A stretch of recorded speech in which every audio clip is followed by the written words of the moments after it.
Students, welcome you all to book and brain. और आज book and brain के ऊपर हम लोग फर्स्ट लेक्चर अपलोड करने जा रहे हैं क्लास 9th का। और जैसे कि आप सबको पता है कि क्लास 9th के कंटेंट के अंदर हमारे पास मैट्रिसेस जो है वो सबसे पहला चैप्टर है, और जो कि बहुत ही इजी है और बहुत ज़्यादा स्कोरिंग सब्जेक्ट है। इससे रिलेटेड आपके पास पेपर में लॉन्ग क्वेश्चन भी आते हैं, आपको शॉर्ट क्वेश्चन आंसर्स भी आते हैं आपके पास। सो हम इजीली जो है वो इन क्वेश्चंस को जो है वो सॉल्व करेंगे। लेकिन इसके लिए ज़रूरी ये है कि चैप्टर नंबर 1 को जब हम मैट्रिसेस के चैप्टर को करते हैं तो हमारे लिए सबसे ज़्यादा जो इंपॉर्टेंट चीज़ है वो आती है कि इसके कॉन्सेप्ट्स आपके पास क्लियर होने चाहिए। ये सारे के सारे क्वेश्चन जो होते हैं जिसमें इसकी एडिशन है, मल्टीप्लिकेशन है, सब्ट्रैक्शन है, ये तमाम की तमाम चीज़ें जो होती हैं ये कॉन्सेप्ट बेस्ड होती हैं। अगर हम ऑर्डर की बात करते हैं या मैट्रिसेस के डिफरेंट टाइप्स के बारे में बात करते हैं, सिंगुलर के बारे में बात करते हैं, नॉन सिंगुलर मैट्रिक्स के बारे में बात करते हैं, सिमेट्रिक एंड स्क्यू सिमेट्रिक के बारे में बात करते हैं, ट्रांसपोज लेना है, हमने नेगेटिव लेना है, मल्टीप्लिकेटिव इनवर्स लेना है, हमने एडजॉइंट लेना है किसी भी चीज़ का, डिटर्मिनेंट लेना है, तो और एडिशन कैसे पॉसिबल होगी मैट्रिसेस की, सब्ट्रैक्शन कैसे पॉसिबल होगी, कौन से दो मैट्रिसेस हैं कि जो आपस में मल्टीप्लाई हो सकते हैं। सो ये तमाम की तमाम चीज़ें जो हैं वो हम लोग पढ़ेंगे आप इस फर्स्ट चैप्टर के अंदर। तो चलिए आइए जी स्टार्ट करते हैं। हमारा जो फर्स्ट लेक्चर है आज का वो बेस करता है ऑर्डर ऑफ द मैट्रिक्स के ऊपर। आज हम बात करेंगे कि ऑर्डर जो है वो क्या होता है। ऑर्डर बेसिकली किसी भी मैट्रिक्स, ऑर्डर का क्या मतलब होता है, तरतीब, कि किसी भी मैट्रिक्स की तरतीब क्या है।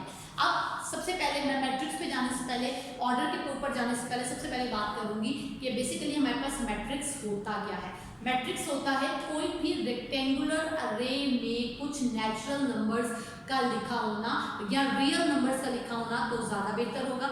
रियल नंबर्स में आपके पास कौन कौन से नंबर आते हैं, आपके पास रैशनल नंबर्स आते हैं, इर्रेशनल नंबर्स आते हैं, आपके पास प्राइम नंबर्स आते हैं, आपके पास जो है वो ऑड नंबर्स हैं, इवन नंबर्स हैं, कंपोजिट्स नंबर्स आते हैं। तो जितने भी नेगेटिव एंड पॉजिटिव इंटीजर्स हैं, रैशनल नंबर हैं, इर्रेशनल नंबर्स हैं, जब आप उसे एक रेक्टेंगुलर फॉर्म के अंदर यानी रोज एंड कॉलम्स की फॉर्म के अंदर लिखते हैं तो वो आपका मैट्रिक्स कहलाता है। उसके बाद मैंने अगली बात की रोज एंड कॉलम्स की, जिसके ऊपर हमारा ये आज का टॉपिक जो है वो order of the matrix base करता है। अब रोज क्या है, किसी भी चीज की हॉरिजॉन्टल लाइन जो होती है वो उसकी रो कहलाती है और वर्टिकल लाइन जो होती है वो कॉलम कहलाती है। यानी कुछ नंबर्स, कोई भी अल्फाबेट्स, कोई भी डिजिट्स जो है जब आपके रो फॉर्म के अंदर लिखे होते हैं यानी कि इस डायरेक्शन में लिखे होते हैं तो वो आपका रो मैट्रिक्स कहलाता है, और जो वो वर्टिकल फॉर्म के अंदर लिखे होते हैं तो वो आपका कॉलम मैट्रिक्स कहलाता है। और इन दोनों का जो कॉम्बिनेशन है यानी रो एंड कॉलम का जो कॉम्बिनेशन है वो आपका मैट्रिक्स कहलाता है।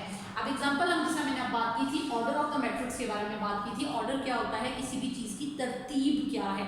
ऑर्डर ऑफ द मैट्रिक्स के अंदर हम लोग बताते हैं कि आपका जो मैट्रिक्स है वो किस ऑर्डर के अंदर या किस तरतीब के अंदर है। फॉर एग्जांपल हमने अब ऑर्डर के अंदर देखना है, आपके पास एक मैट्रिक्स हम अज्यूम कर रहे हैं 4 - 2 स्क्वायर रूट ऑफ 3 एंड 9। ये अब आपके पास एक मैट्रिक्स है। अब मैंने आपसे क्या कहा कि मैट्रिक्स जो है वो कॉम्बिनेशन है किस चीज का, रोज का एंड कॉलम्स का, राइट। रोज एंड कॉलम्स का जो कॉम्बिनेशन है आपके पास वो क्या कहलाता है, आपका मैट्रिक्स कहलाता है। अब इसके अंदर ऑर्डर क्या है, इसकी तरतीब क्या है। अब तरतीब के लिए हम देखते हैं number of rows multiply by number of columns. अब आपके पास इसमें मैंने रोज के लिए कितनी लाइंस लगाई हैं, 2, और कॉलम्स के लिए भी 2 लाइंस लगाई हैं। पर रोज को हम लोग m से डिनोट करते हैं और कॉलम्स को हम लोग n से डिनोट करते हैं।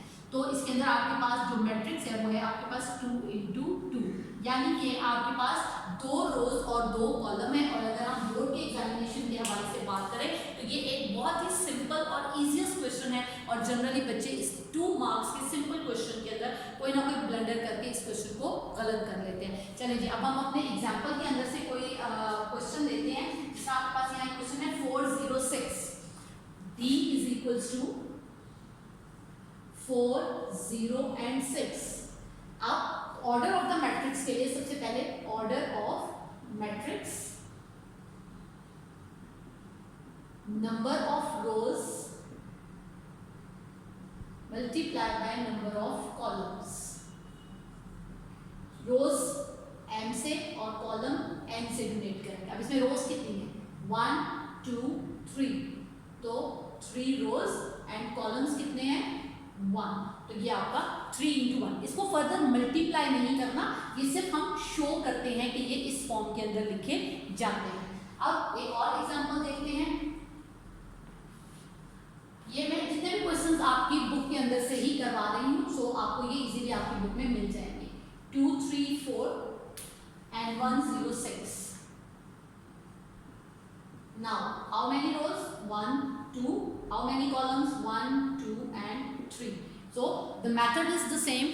कि क्वेश्चन सॉल्व करना है, order of matrix, number of rose multiply number of columns, right? M multiplied by n, number of rows 2 rows and 3 columns। ठीक है जी। सो ये आपका आज का लेक्चर था जो कि डिपेंड ऑन करता था ऑर्डर ऑफ मैट्रिक्स के ऊपर। हम इसका एक और क्वेश्चन जो है वो आपकी आसानी के लिए कर लेते हैं, और इसका एक और क्वेश्चन है हमारे पास, that one is the 2, f is equals to 2, f is equals to 2। Now the method is the same, order of matrix,